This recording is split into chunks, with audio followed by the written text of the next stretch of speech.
இப்போ இவங்க போயிட்டு ஒரு ஆர்கனைசேஷனில் இவங்க வந்து தன்னை அர்ப்பணித்ததா சொல்கிறவங்க இப்படி போய் ரோட்டில் சண்டை போடுவாங்களா? ஃபர்ஸ்ட் ஆஃப் ஆல் எல்லா நியூஸ் சேனலும் கால் பண்ணி சொல்லிட்டு தான் வந்து சண்டை போடுவாங்களா? அஜிதாவை குறித்து பேசுறதுக்கு பெலிக்ஸ் அவர் இப்போ ஸ்போர்ட்ஸ் தகுதி சார் அவரு நீங்க போட்ட யாரோ போட்ட எச்ச எலும்பு துண்டுக்காக இன்னைக்கு வந்து நீங்க குறைச்சிட்டு இருக்கீங்க. கட்சிக்காக உழைச்சவங்க இவங்க எல்லாம் சொந்த பணத்தை செலவு பண்ணியிருக்காங்க.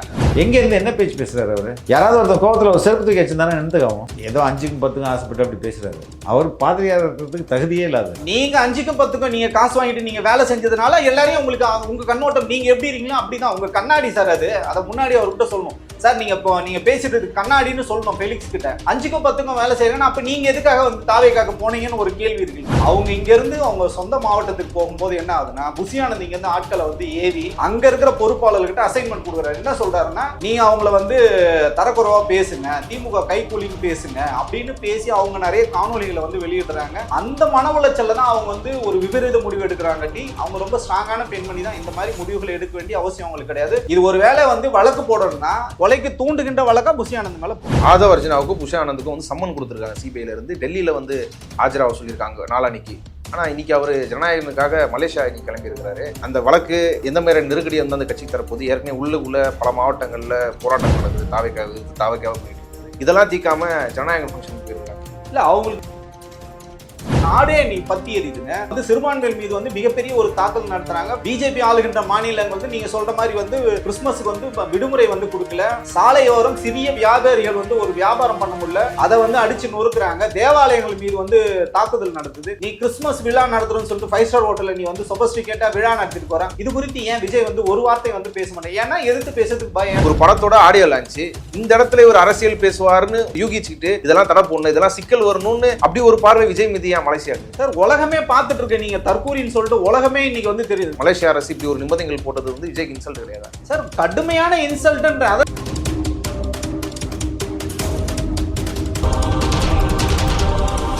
வணக்கம். இன்றைய நிகழ்ச்சியில் நம்மோடு பேச விஜயுடன் 25 ஆண்டு காலமாக நெருக்கமாக பயணித்த தமிழக வெற்றி கழகத்தின் முன்னாள் நிர்வாகி தோழர் மணிகண்டன் வீராசாமி அவர்கள் இணைந்துள்ளார். வாருங்கள் அவரோடு பேசுவோம். தோழர் வணக்கம். வணக்கம். தாவேக்காவோட தூத்துக்குடி மாவட்ட நிர்வாகி அஜிதா அவங்க வந்து ஏற்கனவே அவங்களுக்கு பொறுப்பு தரப்படலை, அதுவும் ஒரு சாதி அடையாளத்தின் காரணமாக தரப்படலை அப்படின்றதுக்காக அவர் ஆஃபீஸ் கிட்ட போய் முறையிட்டு இருந்தாங்க. நைட்டு வரைக்கும் காத்திருந்தாங்க. சிடி நிர்மல்குமார் பேச்சுவார்த்தையில் ஈடுபட்டு அதில் ஏதோ ஒரு நம்பிக்கை இருக்குது, ஆனால் என் உயிர் உள்ள காலம் வரைக்கும் நான் தாவேக்கால தான் பயணிப்பேன் அப்படின்னு அவங்களோட ஆதங்கத்தை வெளிப்படுத்திட்டு போயிருந்தாங்க. நேற்று வந்து தற்கொலைக்கு முயற்சிட்டு தூக்க மாத்திரையை சாப்பிட்டு மருத்துவமனையில் அட்மிட் ஆகியிருந்தாங்க. அவங்களோட நிலை என்னவா இருக்குது இப்போ? இன்னும் பார்த்தீங்கன்னா அவங்க வந்து ஒரு ஆபத்தான கட்டத்தில் தான் இருக்காங்க. ஆனால் அவங்க வந்து குணமாய் மீண்டு வரணும்னு சொல்லிட்டு நம்மளும் வந்து எதிர்பார்க்குறோம். கடுமையாக மருத்துவர்கள் குழு வந்து அங்கே வந்து அவங்கள வந்து உயிர் காக்கிறதுக்கான வேலைகள் வந்து போயிட்டு இருக்காங்க. இன்னைக்கு கூட அவங்களோட தொடர்பு கொள்ளணும்னு நான் வந்து முயற்சி செய்தப்போ யாரோட செல்ஃபோனும் அவங்க வந்து எடுக்க முடியல. அவங்க சகோதரர் முயற்சி பண்ணாலும் வந்து பேச முடியல. ஸோ ஹாஸ்பிட்டலில் வந்து எமர்ஜென்சி தான் இருக்காங்க. ஆனால் ஊடகங்களில் வந்து அவங்க தேறிட்டாங்க, குணமாயிட்டாங்கன்ற மாதிரிலாம் போடுறாங்க. இல்லை, இன்னும் அபாயகட்டத்தை வந்து தாண்டலை. பட் ஆனால் வந்து ஹோப் வந்து கொடுக்குறாங்க. மருத்துவமனை தரப்புலேருந்து வந்து ஹோப் கொடுக்குறாங்க. ஏன் நம்ம இதை சொல்லணும்னா அவங்க பார்த்தீங்கன்னா கடுமையான மன உளைச்சலில் வந்து இருக்காங்க. அன்றைக்கே பார்த்தீங்கன்னா கடந்த 2 நாட்களாக வந்து உணவே எதுவுமே எடுத்துக்காமல் வந்து இருந்தாங்க. ஒரு பெண்மணி, உங்கள் கட்சிக்காரரை தாண்டி ஒரு பெண்மணி வந்து ஒரு சாலையில் வந்து உக்காந்துட்டு இருக்காங்க. நீங்கள் வந்து வாகனத்தில் வரீங்க. ஒரு கட்சியோட தலைவர், நான் தான் மக்களுக்கான பிரதிநிதி, ஒரு மாற்றத்தை கொடுக்க போகிறேன்னு நீங்கள் சொல்கிறீங்க. உங்கள் சொந்த கட்சியிலேருந்து உழைச்சவங்க ஒரு பெண்மணி உங்கள் காருக்கு முன்னாடி வந்து நிற்கிறாங்க. கொஞ்சம் கூட வந்து மனசாட்சி இல்லாமல் அவங்க மேலே ஏற்றுற மாதிரி வரீங்க. உலகத்திலேயே எந்த அரசியல் தலைவரும் பண்ணாத புதுவிதமான மோசடிகளை வந்து விஜய் வந்து பண்ணிட்டு இருக்காரு. இதுக்கு முன்னாடி பாத்தீங்கன்னா வெளிநாட்டு பவுன்சர்கள் வச்சிருந்தாங்க. இப்ப பாத்தீங்கன்னா மகளிரை வந்து ஒடுக்கிறதுக்காக மகளிர்களை வந்து பவுன்சரா போட்டிருக்க ஒரே கட்சி, உலகத்திலேயே ஒரே கட்சி எதுன்னு பாத்தீங்கன்னா நம்ம வீணா போன தாவேக்கா தான். ஸோ அந்த அம்மையாரை வந்து கூப்பிட்டு பேசியிருக்கலாம். குறைஞ்சபட்சம் வந்து விஜய் உள்ள கூப்பிட்டு அவங்கள வந்து சமாதானப்படுத்திருக்கணும். சரிம்மா பதவி கொடுக்கலாம் ஏதாவது ஒன்று சொல்லி அவங்க கடைசியாக வச்ச கோரிக்கை என்னன்னா விஜய் அண்ணாவை பார்க்கணும்னு சொல்லி அவங்க வந்து பொறுப்பு கூட அவங்க வந்து பேசவே இல்லை. நான் விஜய் அண்ணாவை பார்க்கணும், அவரை பார்க்க முடியாதுன்னு சொல்லும்போது குறைஞ்சபட்சம் நான் பொது செயலாளர் பார்க்கணும். அவர் வந்து பின்வாசல் வழியாக எகிரி குச்சி போயிட்டார், ஒரு வெளில போயிட்டார். ஆதவ அர்ஜுனாவும் இவங்களும் வந்து உள்ளதா இருந்தாங்க, யாரும் பேசல. அதுதான் காரணமா அவர் பின்கேட் வழியா போனதுக்கு அதுக்கு பயந்துட்டு தான் போனாருன்னு சொல்றீங்களா? இதுக்கு பாத்தீங்கன்னா இப்ப போட்டிருக்க அந்த பொறுப்பாளர் பாத்தீங்கன்னா 50 லட்ச ரூபாய் பணம் வாங்கிட்டு போட்டிருக்காங்க. அவரு பாத்தீங்கன்னா சாமுவேல் பாத்தீங்கன்னா 50 லட்ச ரூபாய் பணம் வாங்கிட்டு தான் புஷி ஆனந்த் போட்டிருக்காரு. எந்த மாவட்ட செலவும் வந்து ஃப்ரீயா போடுறது இல்ல. ஒருவேளை இலவசமா வந்து அவங்களுக்கு சீட்டு கொடுத்தாங்கன்னா அவங்க கலெக்ட் பண்ணி கொடுக்கணும், பணத்தை வந்து கலெக்ட் பண்ணி கொடுக்கணும். இவங்க வந்து பணம் வந்து கலெக்ட் பண்ணி கொடுக்க மாட்டாங்கன்னு இவங்க நினைக்கிறாங்க.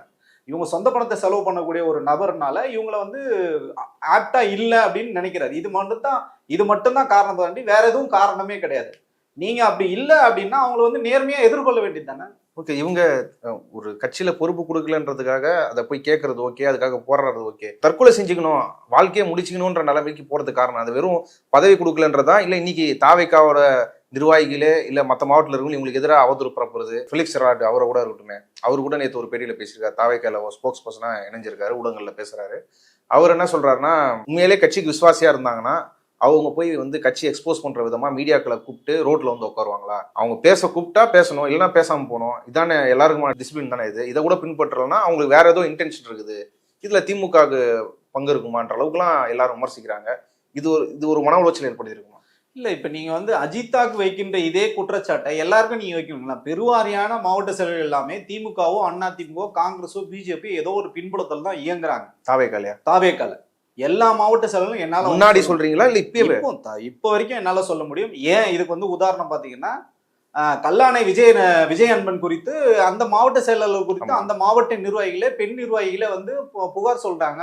பாலியல் துன்புறுத்தல் பண்றாரு, சாதிய தூண்டுதல் பண்றாரு, சாதியை பார்த்துதான் வந்து உறுப்பினர்கள் வந்து சேர்க்கிறாரு, பொறுப்புகள் வந்து கொடுக்குறாரு, 5 லட்சத்துல ஆரம்பிச்சு 25 லட்சம் வரைக்கும் பணம் கேட்கிறாருன்னு சொல்லிட்டு போராட்டம் பண்றாங்க. அவர் யாரு? புஷி ஆனந்தோட ரைட் ஹேண்ட்.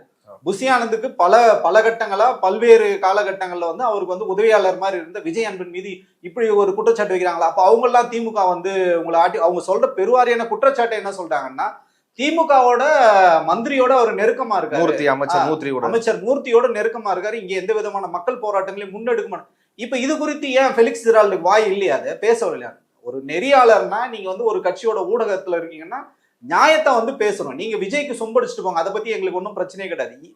ஃபெலிக்ஸ் ஜெரால்டு பேசுறதுக்கு யாரு? அஜித்தாவை குறித்து பேசுறதுக்கு ஃபெலிக்ஸ் ஜெரால்டு என்ன தகுதி இருக்கு? அவரு நீங்க யாரோ போட்ட எலும்பு துண்டுக்காக இன்னைக்கு வந்து நீங்க குறைச்சிட்டு இருக்கீங்க. கட்சிக்காக உழைச்சவங்க இவங்க எல்லாம் சொந்த பணத்தை செலவு பண்ணிருக்காங்க. இல்ல அவரு விஜய் மேல ஒரு ஈர்ப்பு, அவர் கொள்கையில நம்பி ஏன் எலும்பு துண்டுலாம் அவர் அப்படியா பேசணும்?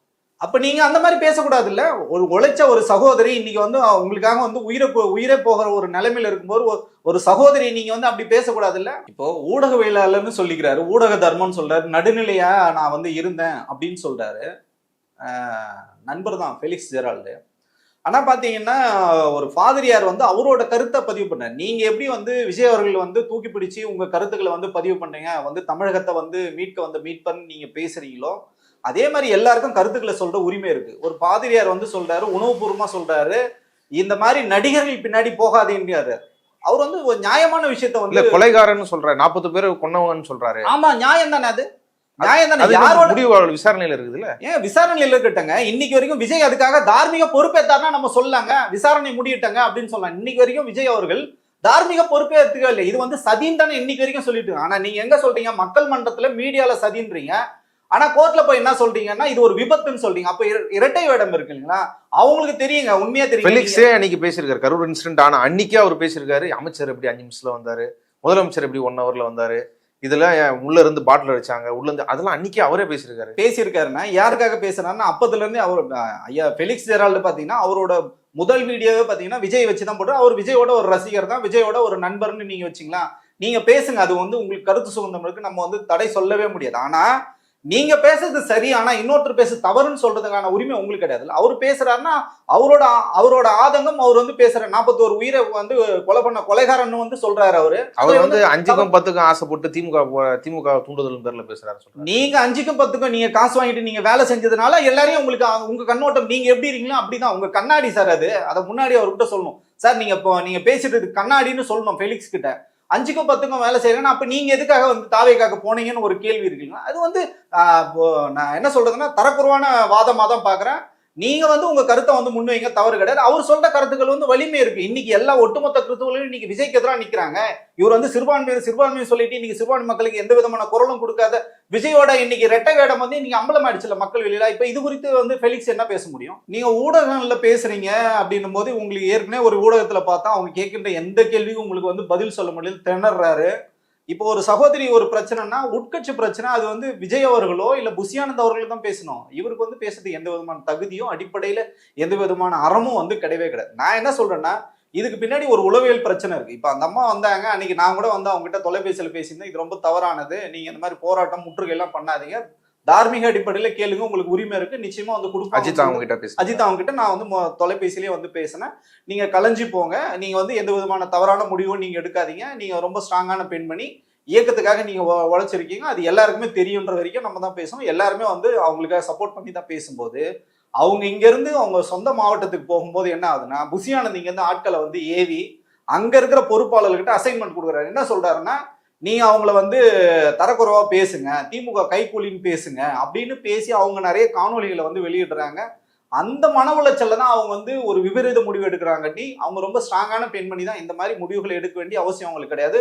இது ஒரு வேளை வந்து வழக்கு போடணும்னா கொலைக்கு தூண்டுகின்ற வழக்கா புசி ஆனந்த் மேல போகணும். அதாவது இப்போ வந்து சாம்பல் அவங்க மாவட்ட செயலாளராக போட்டாங்க.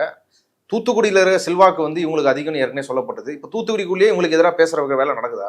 அது சார், தூத்துக்குடி மட்டும் கிடையாது தொடர், தமிழகத்தின் இருக்கின்ற எல்லா மாவட்டங்களும் இதே பிரச்சனை தான். பணம் வாங்கிட்டு மாவட்ட செயலர்கள் எல்லாம் பாத்தீங்கன்னா புசி ஆனந்துக்கு வந்து பணத்தை வாங்கி கொடுக்குற அடியாட்கள் வேலை தான் செய்யறாங்கட்டு, யாரும் வந்து கட்சி வேலைகள் வந்து செய்யவே இல்லை. இன்னைக்கு வரைக்கும் பிஎல்ஓ யாருமே கிடையாது. இப்போ வந்து எஸ்ஐஆர் குறித்து எவ்வளவு பிரச்சனைகள் வந்து போகுது, நாடே பத்தி எரிஞ்சிட்டு இருக்கு. கிட்டத்தட்ட 1 கோடி கிட்டத்தட்ட வாக்காளர்கள் வந்து நீக்கப்பட்டிருக்காங்க. தாவேக்காளருக்கு யாருக்கும் வந்து ஓட்டே கிடையாது. அந்த சூழ்நிலையில கூட பாத்தீங்கன்னா அது குறித்து விஜயம் வாய் திறக்கிறது இல்லை, அந்த கட்சியில நிர்வாகிகள் யாரும் வேலை செய்யறது இல்லை, மாவட்ட செயலர்கள் யாருமே வேலை செய்யறது. எல்லா கட்சிகளிலும் பணம் வாங்கிட்டு அந்த கட்சியோட வேலைகளே செய்யாம வெறும் ஏஜென்ட் வேலை மட்டும் தான் செஞ்சுட்டு இருக்காங்க. தாவேக்காவோட மாவட்ட செயலர் என்ன பண்ணிட்டு இருக்காங்கன்னா, பணத்தை வாங்கி புசி ஆனந்த் கிட்ட பணத்தை ஹேண்ட் ஓவர் பண்ற வேலைகள் மட்டும் தான், கட்சி பண்ணி யாருமே செய்யலையே. அந்த மாதிரி வேலை செய்கின்ற எனக்கு தெரிஞ்சு ஒரே பொறுப்பாளர் பாத்தீங்கன்னா அஜிதா தான். ஆனா சிடி நிர்மல்குமார் வந்து மீடியாக்கு அந்த விஷயத்தை பத்தி அட்ரஸ் பண்ணும்போது ஒரு நம்பிக்கை தரும் விதமாக தானே அவர் பேசியிருக்காரு. இல்ல அது ஒரு நல்ல முடிவாக தான் எடுக்கப்படும் அப்படின்னு சொல்லி பேசிட்டு, இவங்களே ஏன் அப்படி ஆட்களை தூண்டி விடணும்? அது சார், இரட்டை நிலைப்பாடு எப்பவுமே தாவேக்கால் வந்து எடுப்பாங்க. அவங்க பாத்தீங்கன்னா பெண் குறித்தோ, பெண்களோட முன்னேற்றம் குறித்தோ, சமத்துவம் குறித்தோ, இது எதுக்குமே அவங்களுக்கு ஒரு தெளிந்த ஒரு கண்ணோட்டம் வந்து கிடையவே கிடையாது. கட்சிக்குள்ள பாத்தீங்கன்னா யாரெல்லாம் உழைக்கிறாங்களோ நேர்மையா அவங்களுக்கு வந்து இடம் கிடையாது. யாரெல்லாம் வந்து கமிஷன் வாங்கி தராங்க, யாரெல்லாம் வந்து புசி ஆனந்த் போட்டோ பெருசா போடுறாங்க, புசி ஆனந்த் காலில் ஆள்றவங்க, அவங்களுக்காக தான் பதவி.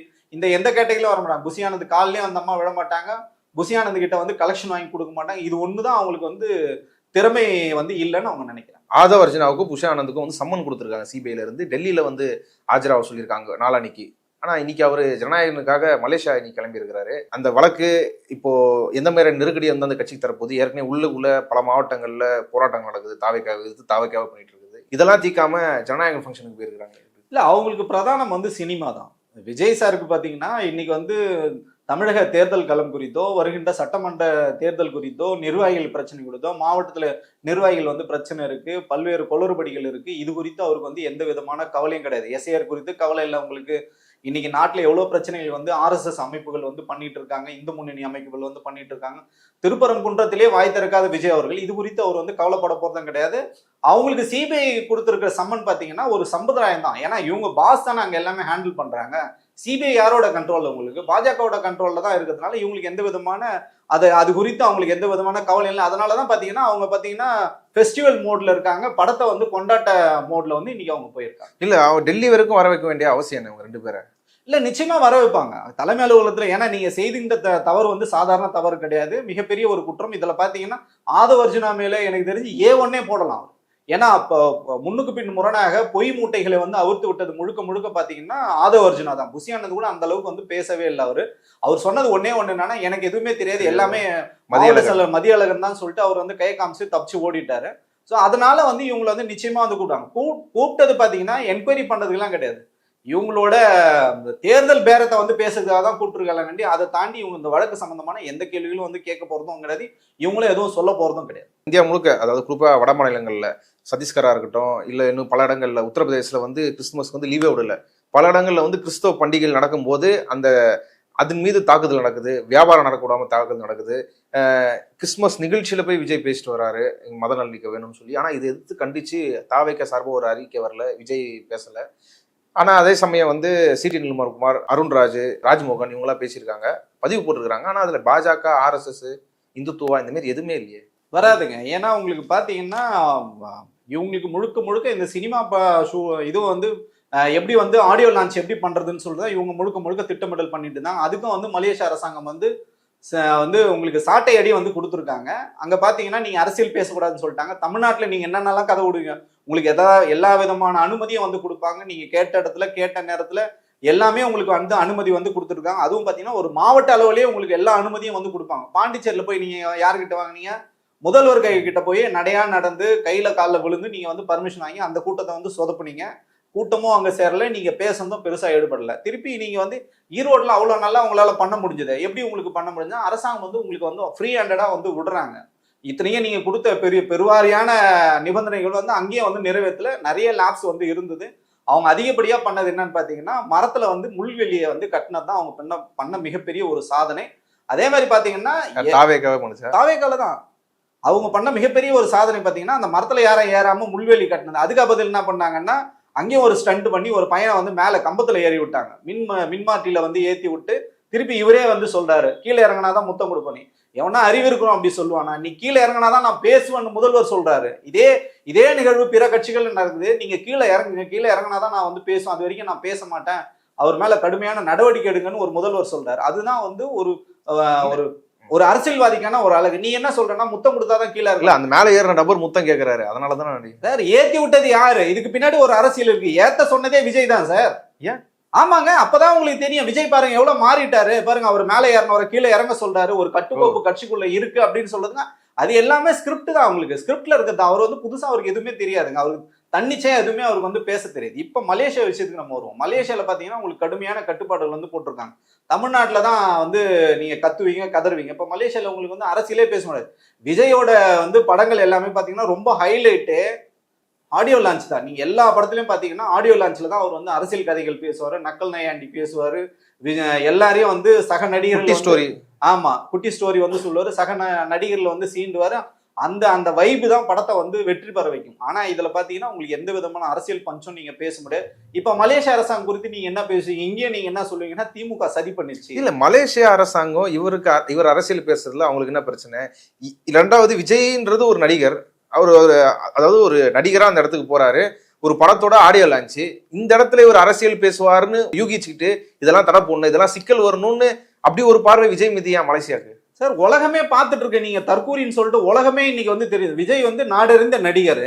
உங்களை போய் எல்லாருமே பார்த்துட்டு இருக்காங்க. அங்க ஒரு சட்டம் ஒழுங்கு சீர்கேடு வரக்கூடாது, அங்க ஏதாவது பிரச்சனைகள் வரக்கூடாது. இதனால வந்து அங்க கட்டுக்கோப்பான ஸ்டேட் சார், ஒரு சின்ன ஸ்டேட் தான் அது. மலேசியாவும் சிங்கப்பூரும் சரி, அங்க வந்து பெருவாரியான தமிழர்கள் வசிக்கின்ற இடம் அது. அந்த இடத்துல ஏதாவது சிக்கல்கள் வரக்கூடாது, சட்ட சிக்கல்கள் வரக்கூடாது, யாராவது தற்கூரித்தனமா ஏதாவது ஒரு கருத்து சொல்ல போய் அது அங்க ஏதாவது ஒரு மோதலா வரக்கூடாது. இங்க மாதிரி கரூர் சம்பவம் வந்து எல்லாருக்குமே ஒரு படிப்பினை வந்து கொடுத்துருக்கு இல்லைங்களா? அதனால வந்து இதை எடுக்கிறது சரியான முடிவா தான். இப்ப தூத்துக்குடியில கூட இந்த கிறிஸ்துமஸ் விழாப்போ தாவேக்காரங்க அடிதடியில் ஈடுபட்டிருக்காங்க. இந்த மாதிரி பேசுவாங்க, அந்த மாதிரி நடக்கும். அப்ப இது ஒரு இன்சல்ட் கிடையாது உங்களுக்கு? மலேசியா அரசு இப்படி ஒரு நிபந்தனைகள் போட்டது வந்து விஜய்க்கு இன்சல்ட் கிடையாது சார்? கடுமையான இன்சல்ட். அதான் ஒரு ரியாக்ஷனே காணுமே அவங்க பக்கத்துல சார். அதான் சொன்னேன், நீங்க வந்து நாஞ்சில் சம்பத் மாதிரி தான் தாவேக்கா வந்து சொல்லணும், தொடச்சிட்டா துப்பனா தொடச்சிப்பன்னு சொல்லிட்டு இன்னைக்கு தாவேக்கா போயிட்டு எங்க நாடே நீ பத்தி எரியுதுங்க. வந்து சிறுபான்மைகள் மீது வந்து மிகப்பெரிய ஒரு தாக்குதல் நடத்துறாங்க. பிஜேபி ஆளுகின்ற மாநிலங்கள் வந்து நீங்க சொல்ற மாதிரி வந்து கிறிஸ்துமஸுக்கு வந்து விடுமுறை வந்து கொடுக்கல. சாலையோரம் சிறிய வியாபாரிகள் வந்து ஒரு வியாபாரம் பண்ண முடியல, அதை வந்து அடிச்சு நொறுக்குறாங்க. தேவாலயங்கள் மீது வந்து தாக்குதல் நடத்துது. நீ கிறிஸ்துமஸ் விழா நடத்துறன்னு சொல்லிட்டு 5 ஸ்டார் ஹோட்டல்ல நீ வந்து சொபஸ்டிகேட்டா விழா நடத்திட்டு போற. இது குறித்து ஏன் விஜய் வந்து ஒரு வார்த்தை வந்து பேச மாட்டேன்? ஏன்னா எதிர்த்து பேசுறதுக்கு பயம். ஏன்னா பாஜக வந்து இவங்க கிட்ட கோச்சுப்பாங்க. கொள்கை எதிரின்னு நீங்க சொல்றீங்களா? அப்ப இந்த கொள்கையோட நீங்க வந்து உடன்படுறீங்களா? அப்ப நீங்க இதை எதிர்த்து நீங்க பேசணும்ல. 3ஆம் தர 4ஆம் தர பேச்சாளர்கள் வந்து ஒரு ட்வீட் போடுறதுனால இங்க என்ன மாறிட போகுது? விஜயோ இல்ல புஷியானந்த் தானே இது குறித்து பேசணும். பேசுறதுக்கான தைரியம் அவங்களுக்கு இல்ல. அவங்க கூட வந்து பாஜக RSS விஜய் பேச மாட்டாரு, சரி ஓகே, இவங்க கூட ஏன் பேச மாட்டாங்க? யாருமே பேச மாட்டாங்க சார். எப்படி சார் பேசுவாங்க? உங்க குடுமி மொத்தமா பாஜக கிட்ட இருக்கு. சிபிஐன்றது யாரு? பாஜக தான். உங்க குடிமை அங்க மாட்டிருக்கும்போது நீ எப்படி பேசுவீங்க? திமுக குறித்து மட்டும்தான் உங்களால பேச முடியும். வேற யாரு குறித்தோ, பாஜக குறித்தோ, RSS குறித்தோ, மத்திய அரசாங்கம்னு ஒற்றை வரையில் நீங்க கடந்து போகணும்னா அதை தாண்டி நீங்க எதுவுமே பேச மாட்டீங்க. ஒன்றிய பாஜக அமைச்சர் பியூஷ் கோயல் வந்து இங்க தமிழ்நாடு பாஜக நிர்வாகிகளை வந்து சந்திக்கும் போது அது சந்தித்து முடிச்சுட்டு வந்து பிரஸ் மீட் கொடுக்குறாரு. அதுல வந்து விஜய் அவர்களை வந்து ரொம்ப தாக்கி பேச வேணாம் அப்படின்னு சொல்லி பாஜகவினருக்கு வந்து அவர் வலியுறுத்திட்டு போறாரு. அது காரணம் என்ன? ஆனா இவர் வந்து கொள்கை எதிரின்றாரு. இல்ல சரியா தான் அவர் சொல்லியிருக்காரு. ஏன்னா அவங்களோட பி டீம் வந்து ஏ டீம், ஏல இருந்து Z வரைக்கும் டீம் தான் வந்து விஜய். அவங்க அமைச்ச கைக்கூலி தான் விஜய். மத்திய அமைச்சர் பியூஷ் கோயல் அவர்கள் பாத்தீங்கன்னா, திரு விஜய் அவர்கள் குறித்து நீங்க எதுவுமே விமர்சனம் பண்ணாதீங்க, ஏன்னா ஒரு மிகப்பெரிய ஒரு ஸ்பாய்லரா இருக்காரு. திமுகவுக்கு போகின்ற சிறுபான்மை வாக்குகளை பிரிக்கின்ற மிகப்பெரிய ஒரு ஆயுதம், அதனால யாரும் விமர்சனம் பண்ணாதீங்கன்னு சொல்றாரு. இதைத்தான் நான் பல காலமா சொல்லிட்டு இருக்கேன். பாஜக திரு விஜய் அவர்கள் கொடுத்த அசைன்மெண்ட்டே பாத்தீங்கன்னா திமுகவுக்கு போகின்ற சிறுபான்மை வாக்குகளை பிரிக்கிறது தான் வந்து பாஜக வந்து விஜய் வந்து பணம் கொடுத்து அமைச்சிருக்காங்க. இதை தான் வந்து இன்னைக்கு வந்து பியூஷ் கோயல் வந்து என்டாஸ் பண்றாரு. இதை வந்து சரியான முறையில் நீங்க நடைமுறைப்படுத்தணும்னு சொல்றது. இதனால தான் சொல்றேன், இது ஆபத்தான அரசியல். விஜய் வந்து ரெட்ட வேடம் போட்டார், சும்மா பேரளவுல வந்து கொள்கை எதிரின்னு சொல்லிக்கிட்டு பாஜகவோட வேலை செய்யறாருன்னு சொல்லிட்டு தான் நம்ம வந்து சொல்றோம். இல்ல அப்படி அது ஒரு இடன் அஜெண்டா வந்தா அதை வெளிப்படையே உளருவாங்களா? யாரும் ஒரு அமைச்சர் உளருவாரா? ஏங்க அவங்க பாத்தீங்கன்னா அவங்களுக்கு வந்து பாஜக வந்து செய்கின்றது ஒன்னா இருக்கும், சொல்லுகின்றது ஒன்னா இருக்கும். சிறுபான்மையின் காவலன்னு சொன்னாங்க. இன்னைக்கு என்ன ஆச்சு? இந்தியா முழுக்க பத்தி எரியுது. வந்து ஒரு ஒரு கிறிஸ்துமஸ் விழா கூட அவங்களை நடத்த விட மாட்டேறாங்க. இந்த பக்கம் பாத்தீங்கன்னா கிறிஸ்துமஸ் காவலன் மாதிரி பாத்தீங்கன்னா சிறுபான்மையின் காவலன் மாதிரி போய் கொண்டாட்டங்கள்ல வந்து பங்கேற்கின்றாரு மோடி அவர்கள். அதே நேரத்துல வந்து இங்க தேவாலயங்கள் அடித்து நொறுக்கப்படுது. ஒரு ஒரு சிறிய வியாபாரி பாத்தீங்கன்னா ஒரு வயிற்று பொழப்புக்காக ஒரு சின்ன வியாபாரம் கூட பண்ண விடாம வந்து அவ்வளவு தொந்தரவு பண்றாங்க. இது குறித்து ஏன் விஜய் வந்து பேச மாட்டேன்றாரு? இது எல்லாமே இவங்க எல்லாம் ஒரே குட்டியில் உரிய மட்டைகள் தாங்க. பேரு தாங்க வேற. எல்லா கட்சியோட கொள்கையும் ஒண்ணு. தாவேகா ஒண்ணுதான், பிஜேபியும் ஒண்ணுதான், அதிமுகவும் ஒண்ணுதான். இந்த என்டிஏ கூட்டணியில் இருக்கிறவங்க எல்லாருமே ஒண்ணுதான். இவர் வெளியில இருக்காரு, அவங்க உள்ள இருக்காங்க, அவ்வளவுதான் வித்தியாசம். இப்போ சிறுபான்மை வாக்கு ஓரளவுக்கு திமுக போற வாக்க பிரிப்பார் விஜய் அப்படின்னு பலமா சொல்லப்பட்டு இருக்குது. இப்போ வரைக்கும் சொல்லப்பட்டு இருக்குது.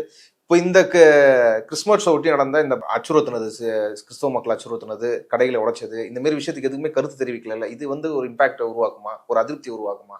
நிச்சயமா உருவாக்கும். மதுரையில வந்து நடந்த மாநாட்டுல நீங்க என்ன சொல்றீங்க? மதுரை கிழக்கு விஜய், மதுரை மேற்கு விஜய், அதுக்கப்புறம் பாத்தீங்கன்னா திருப்பரங்குன்றம் விஜய்னு சொன்னீங்களே. திருப்பரங்குன்றம் விஜய்ன்னு நீங்க சொன்னது உண்மையிலேயே வந்து உண்மையா இருந்தா திருப்பரங்குன்றம் விஷயத்துல நீங்க வந்து நிச்சயமா நேர்மையான முறையில நீங்க வந்து பேசியிருந்தீங்கன்னா அந்த மக்கள் உங்க பக்கம் நிப்பாங்க, சிறுபான்மை வாக்கு உங்க பக்கம் வரும். இப்ப மொத்தமா பாத்தீங்கன்னா சிறுபான்மை வாக்கு எப்போதும் போல திமுக கூட்டணி தான் வருவாங்க. விஜய் நோக்கி ஒரு வாக்கும் போறதுக்கு வாய்ப்பே கிடையாது. அதே மாதிரி இவங்க வந்து ஒரு நெரேட்டிவ் செட் பண்ணிட்டாங்க. திருத்துவ அமைப்புகள் எல்லாம் வந்து விஜய் பக்கம் இருக்கு. இப்போ ஃபெலிக்ஸ் ஜெரால்ட வந்து உள்ள சேர்த்திருக்கோம். இந்த மாதிரி ஒரு சிலரை வந்து உள்ள சேர்த்ததுனால நாங்கெல்லாம் வந்து சிறுபான்மை பக்கம் இதெல்லாம் போலி வேடம்ன்றத மக்களும் இன்னைக்கு சரி, சிறுபான்மை அமைப்புகளும் சரி, கிறிஸ்துவ அமைப்புகளும் நல்லா புரிஞ்சிருக்காங்க. விஜய்க்கு எதிராக இன்னைக்கு எல்லாருமே பேச ஆரம்பிச்சிட்டாங்க. இல்ல அந்த ஃப்ரேசலா கூட இப்ப இந்த அவரு கூட வந்து இந்த மாதிரி நடவடிக்கைகளை, கிறிஸ்தவர்களுக்கு எதிரான நடவடிக்கை வந்து கண்டிக்கல. ஆனா அவர் வந்து ஒரு கிறிஸ்தவ பாதிரியார, காட்வின்ற அந்த பாதிரியாரை வந்து விஜய்க்கு எதிராக பேசுனதுக்காக, இவர் கிறிஸ்துவர்ல பேசலாமும் பிரச்சனை கிடையாதுல்ல, அவரை விட்டு வந்து இந்த மாதிரி பேசினா உனக்கு கீழே இருந்து செருப்பு வந்து அடிச்சா என்ன பண்ணுவ? நீலாம் ஒரு பாதிரியாரா? அதுதான் இது வந்து கீழ்த்தரமான அரசியல் தான் சொல்றோம். நம்ம ஏற்கனவே சொன்ன மாதிரி தான், நீங்க அரசியல்ன்றது அரசியலா நீங்க பண்ணணும். இன்னைக்கு வரையும் நீங்க அரசியல் தலைவரா நடந்துக்கவே இல்லை, ரியாக்ட் பண்ணவே இல்லை, மக்களோட பிரச்சனை நீங்க செவி சாய்க்கல, சிறுபான்மையான பக்கம் நிக்கல, பெண்கள் குறித்து நீங்க வந்து நிக்கல, எதுவுமே நீங்க பண்ணல சார். எல்லாமே பாத்தீங்கன்னா மேம்போக்கான அரசியல், ஹைலைட்டான நீங்க வந்து எலைட்டான ஒரு பாலிடிக்ஸை தான் நீங்க பேசிட்டு இருக்கீங்க. அது வந்து இங்க எடுபட சினிமா டயலாக் மட்டும் தான் நீங்க பேச முடியும். இப்ப பாத்தீங்கன்னா ஜனநாயகன் படத்துக்கே உங்களுக்கு பிரச்சனை. அந்த படமே வந்து ஓடாது. பாலகிருஷ்ணா நடிச்ச ஒரு தெலுங்கு படத்தை தான் நீங்க வந்து டப் பண்றீங்க. பெருசா இல்ல. 14ஆம் தேதி ரிலீஸ் ஆக வேண்டிய பராசக்தி உங்களுக்கு 10ஆம் தேதி ரிலீஸ் ஆகும்போது தியேட்டர்களும் உங்களுக்கு பெரிய நெருக்கடி இருக்கு. வியாபாரமும் போச்சு, இங்க அரசியலும் போச்சுன்னா தலையில துண்டு போட்டு தான் விஜய் உட்காந்துட்டு இருக்காரு. இந்த கவலையில தான் அவர் வந்து மலேசியா. அவர் ஸ்டார் வேல்யூ இன்னும் குறையில இல்ல. இங்க பாலிடிக்ஸ்ல பேசலாம்னா சினிமா துறையில உங்களுக்கு கடைசி படமே சர்க்கிள் தாங்க. கோட்டே உங்களுக்கு காலவாரி விட்டுருச்சுங்க. இந்த படத்துக்கு இன்னும் பெருசா உங்களுக்கு ஓடிடி ரைட்ஸ் எல்லாம் எவ்வளவு மோசமா உங்களுக்கு போயிருக்குமோ, ரொம்ப இது வரைக்கும் சரித்திரத்திலே இல்லாத அளவுக்கு கம்மியான பட்ஜெட்ல தான் இன்னைக்கு அந்த படத்தை வந்து வித்துரும். பராசக்தி வந்து உங்களுக்கு ஒரு பிரச்சனையா இருக்கா? பராசக்தி பிரச்சனை இல்லைங்க, இவங்க பண்ண பாலிடிக்ஸ் பிரச்சனை. அவங்க வந்து 14ஆம் தேதி திட்டமிட்டு இருந்தாங்க, ஜனவரி 14ஆம் தேதி திட்டமிட்டு இருந்தாங்க. இவங்க வந்து 9ஆம் தேதி படம் ரிலீஸ் பண்றாங்க. அவங்க என்ன சொல்லிட்டாங்கன்னா ஜனவரி 14ஆம் தேதி இந்த படத்தை தூக்கிடுவோம், 13ஆம் தேதியே தூக்கிடுவோம், அந்த படத்தை தூக்கிட்டு நாங்க பராசக்தி போடும் போது இப்ப இவங்க போய் நெருக்கடி கொடுக்குறாங்க. இல்லங்க எங்க படத்தை ஒரு வாரத்துல நீங்க எடுக்காதீங்க போது இப்போ 14ஆம் தேதியே ரிலீஸ் ஆக வேண்டிய படம் 10ஆம் தேதி வரும்போது இவங்களுக்கு இப்போ எல்லாமே அடி வாங்குது. நீங்க அது இல்லாம எல்லார்கிட்டையும் சண்டை போட்டு வச்சிருக்கீங்களா? சூப்பர் ஸ்டார் ரசிகர்களோட சண்டை, கமல் ரசிகர்களோட சண்டை, விஜயகாந்த் ரசிகர்களோட நீங்க சண்டை போட்டு வச்சிருக்கீங்க. யாரை நீங்க விட்டுங்க? எஸ்கே ரசிகர்கள் வரைக்கும் நீங்க உள்ள அஜித் ரசிகர்கள்ட்ட சண்டை போட்டு வச்சிருக்கீங்க. இப்ப இது எல்லாரும் சேர்த்துதான் இவ்வளவு நாள் விஜய் படத்தை வந்து ஓட வச்சாங்க. இப்ப யாருமே இல்ல, வெறும் விஜய் ரசிகர்கள் மட்டும்தான் அந்த படத்தை பார்க்கும்போது அந்த கலெக்ஷன் ஆட்டோமேட்டிக்கா வந்து அடிவாங்கல்ல. ஏன்னா இதுக்கு முன்னாடி வேற படம் தயாரிப்பாளர் இருந்தா விஜய் வந்து கவலைப்படப்படுது. ஏன்னா அவரோட சொந்த தயாரிப்பு தான். யார் உங்களுக்கு யார் உங்ககிட்ட சம்பளம் வாங்குற ஒரு ஜெகதீஷ் பழனிசாமி உங்களுக்கு சம்பளம் கொடுக்குற அளவுக்கு உயர்ந்துட்டாரா? படமே உங்க படம் தான். அதனால பினாமி வச்சுதான் நீங்க படம் எடுக்கும்போது இந்த படத்தோட தோல்வி வந்து அவர் பெருவளவுல பாத்திருக்கு. அதனாலதான் வந்து மலேசியாவுக்கு ஓடி போயிட்டார். 2 நாளுக்கு முன்னாடி வந்து தூத்துக்குடியில நடந்த இந்த கிறிஸ்துமஸ் மதநலிக்க விழா, அதுல வந்து ஆதவர்ஜனாவும் அருண்ராஜ் ஐஆர்எஸும் கலந்துட்டு இருந்தாங்க.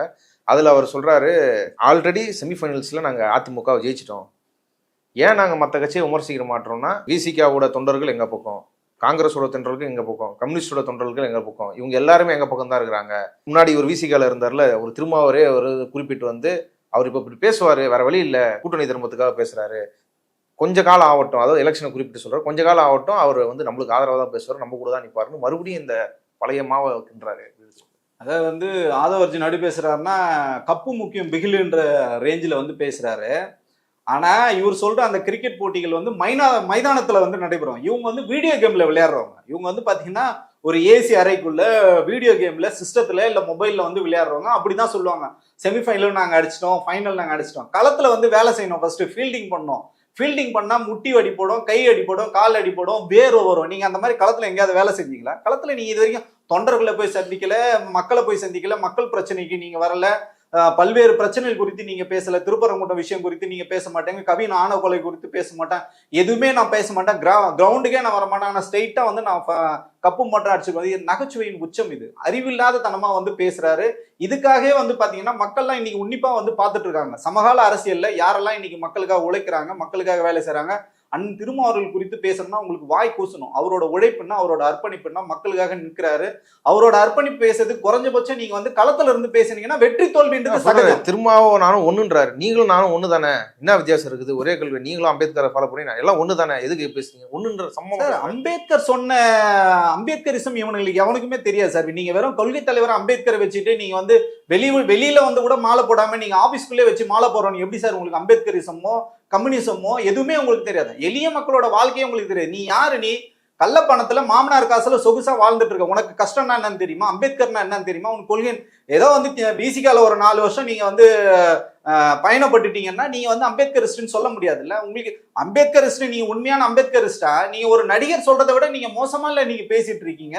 அவர் வந்து பெரிய வானலாவே புகழ்படுத்தவர் நீங்க பேசிட்டு இருக்கீங்களா? களத்துல அதெல்லாம் ஒண்ணுமே இல்லை சார், ஜீரோ சார்.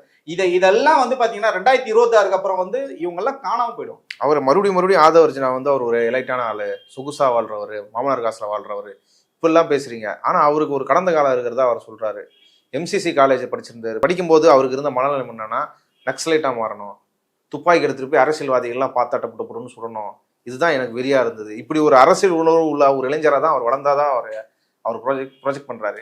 இல்லைங்க, இது எல்லாமே கட்டமைப்புங்க. நீங்க வந்து ஒரு மீடியா கிடைச்சிச்சு, மைக் கிடைச்சிருந்தாங்க, என்ன வேணாலும் நீங்க பேசக்கூடாது. அவரோட வாழ்க்கையை பாத்தீங்கன்னா, அவர் பாத்தீங்கன்னா ஒரு ஸ்போர்ட்ஸ் பர்சனா வந்தாரு. இப்போ ஸ்போர்ட்ஸ் பர்சனாலிட்டி இருந்தா ஒரு ட்ரெயினரா இருந்தாரு. அங்க பாத்தீங்கன்னா மார்டின் அவர்களோட மகளை வந்து ஏமாத்தி தான் திருமணம் பண்ணியிருக்காரு. இது வந்து பல்வேறு காணொலியில் இருக்கு. 10 வயதை வந்து குறைச்சி தான் திருமணம் பண்ணியிருக்காரு. முழுக்க இவர் எங்கேயும் வேலைக்கு போல, என்ன வேலையும் இவர் வந்து செய்யல. மாமனாரோட காசுல தான் இன்னைக்கு வரைக்கும் வாழ்ந்துட்டு இருக்காரு. அந்த குடும்பமும் இவர் விரட்டி அடிச்சு விட்டாங்க. ஒரு செட்டில்மெண்ட் காசை வச்சுட்டு அதுல சுத்திட்டு ஊரா பொய் மூட்டைகளை வந்து அவுத்துட்டு விட்டுட்டு இருக்கு. ஆதவ அர்ஜுனா வந்து தமிழக அரசியல் குறித்து பேசுறதுக்கோ, மக்கள் போராட்டங்கள் குறித்து பேசுறதுக்கோ, திருமாவர்கள் குறித்து பேசுறதுக்கோ, திமுக தீய சக்தின்னு பேசுறதுக்கோ, ஐயா ஸ்டாலின் அவர்கள் குறித்து பேசுறது உனக்கு எந்த விதமான அருகதையும் கிடையாது. எத்தனை போராட்டங்கள் முன்னெடுத்துக்காரு, எத்தனை சிறை சென்றிருக்காரு, எத்தனை வழக்கு வாங்கியிருக்காரு சொல்லுங்களேன். நீங்க அப்படி உண்மையிலேயே போராட்ட காலத்துல இருந்தாங்க. நாங்கெல்லாம் போராட்ட காலத்துல இருந்தோம். ஒரு நாள் நாங்க ஆதவ அர்ஜுனா களத்துல பார்த்ததே இல்லைங்க. ஸ்ட்ராட்டஜி பண்ணிட்டு இருந்த நீ, அதுக்கப்புறம் நீ அங்கேயே சம்பளம் வாங்கிட்டு வேலை பார்த்துட்டு இருந்தா, அதுக்கப்புறம் விசிகால போனேன், அதுக்கப்புறம் இங்க தாவேக்காக்கு வந்திருக்கேன். இதை தாண்டி உனக்கு என்ன அரசியல் இருக்கு? ஒரு அரசியலும் கிடையாது. கிறிஸ்துவர்கள் தாக்கப்படுறது இந்தியா முழுக்க, இதை பெருமளவுல தாவேக்கா, பாஜக, RSSன்னு தாவேக்கா குறிப்பிட்டு கண்டிக்காம இருக்கிறது காரணம் சிபிஐ வழக்குன்னு எடுத்துக்க முடியுமா? சிபிஐ வழக்குன்னு மட்டும் நீங்க அதை புறந்தள்ள முடியாது. இவங்க சித்தாந்தமே பாத்தீங்கன்னா பிஜேபியோட சித்தாந்தத்துல தான் இவங்க உள்ள வராங்க. உங்களுக்கு ஒரு அடிப்படையில ஒரு சித்தாந்தம் இருந்தாதான். இப்போ திமுக மேல இல்லாத வழக்குகள்லாம் கிடையாதுங்க. எத்தனை நீங்க வழக்கு போட்டாலும் சரி, எத்தனை என்கொயரி வச்சாலும் சரி, களத்துல மக்களுக்காக நிப்பாங்க, வீரியமா மக்களுக்காக வந்து குரல் கொடுவாங்க. அந்த மாதிரி தாவேக ஏதாவது ஒரே ஒரு போராட்டங்களை முன்னெடுத்திருக்குன்னு நீங்க சொல்லுங்க பார்ப்போம். எதுவுமே கிடையாது. உங்களோட சித்தாந்தம் வந்து பாத்தீங்கன்னா இங்க திராவிட அரசியலை வந்து வெளியேற்றுறது. தமிழகத்துல வந்து திராவிட அரசியல் இரு திராவிட கட்சிகளும் வெளியேற்றுறது, திராவிட சித்தாந்தத்தை வெளியேற்றிட்டு உங்களுக்கு வலது சித்தாந்தத்தை இங்க வந்து எடுத்துட்டு வரணுன்ற ஒரே ஒரு குறிக்கோள்ல தான் பாஜகவும் வேலை செய்து, தாவேகாவும் வேலை செய்யுது. இரட்டை குழு துப்பாக்கிகள் வந்து ஒரு துப்பாக்கி பாத்தீங்கன்னா தாவேகாவும், இன்னொரு துப்பாக்கி பாத்தீங்கன்னா பாஜகவும் இருக்கும்போது, இவங்க இரட்டைக்குழு துப்பாக்கியா வந்து தமிழ்நாட்டை வீழ்த்து நினைக்கும் போது இந்த திராவிட மண் இவங்களை விரட்டி. இவ்வளவு நேரம் பல்வேறு விஷயம் குறித்து விரிவாக உங்க கருத்துக்களை பகிர்ந்து கொண்டதுக்கு நன்றி. நன்றி தோழர்.